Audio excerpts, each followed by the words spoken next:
Hi, this is Feekes again, corn and small grains pathologist and extension specialist at The Ohio State University.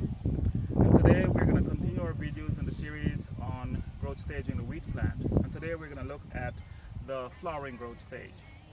Now the flowering growth stage is marked by the extrusion of anthers on the wheat spike. So if you look at the wheat spike here, these little yellowish things you see here, these represent the anthers being extruded. And this is typically called the flowering growth stage. Now the flowering growth stage can be divided into three separate stages. Early anthesis or early flowering, mid anthesis or mid flowering, and late anthesis and late flowering. Now the difference in those three stages are based on where the anthers are seen sticking out of the spike. So here we've got a spike at early anthesis. This is Feekes growth stage 10.5.1, where the anthers are seen sticking out of the central portion of the spike. This is Feekes growth stage 10.5.1. That's early anthesis. This is the growth stage at which we want to make fungicide applications for control of fusarium head blight, for example.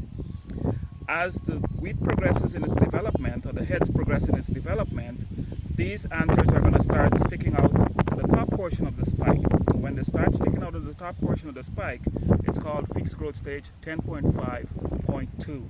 So here's an example.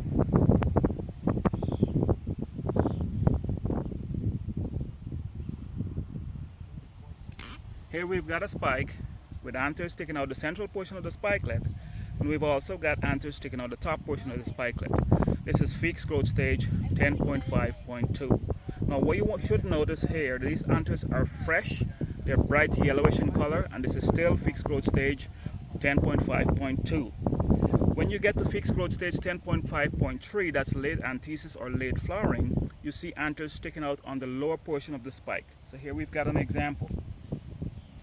Here we've got a spike with anthers sticking out the central portion of the spikelet, anthers at the top of the spikelet, and then at the spike, and then anthers at the bottom of the spike. This is Feekes growth stage 10.5.3. So 10.5.1, only spikes, only anthers in the center of the spike.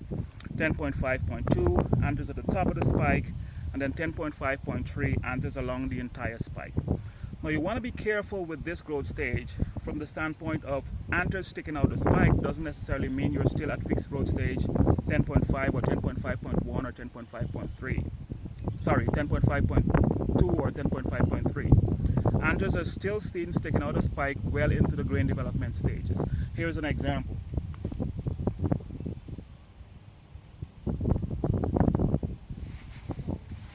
Here we've got a spike with anthers still sticking out. What you should notice here though, that instead of being bright yellow, these anthers are white. These are spent old anthers, but they're still hanging on to the spike well after anthesis. So this spike is no longer at anthesis, or it's no longer at the flowering growth stage, because these anthers, even though they're still hanging on here, they're spent. They're not bright yellow in color or brightly colored. They are white and pale. This is one good example of where the spike is well beyond the anthesis growth stage or the flowering growth stage, but the anthers are still sticking out. Now one good way to tell that this is beyond anthesis is to open up the spike and look for the developing grain. If you open this spike, you can see that there's a grain there almost 1/3 way developed. This is the grain being developed. During anthesis, this is not seen. This grain is not as fully developed.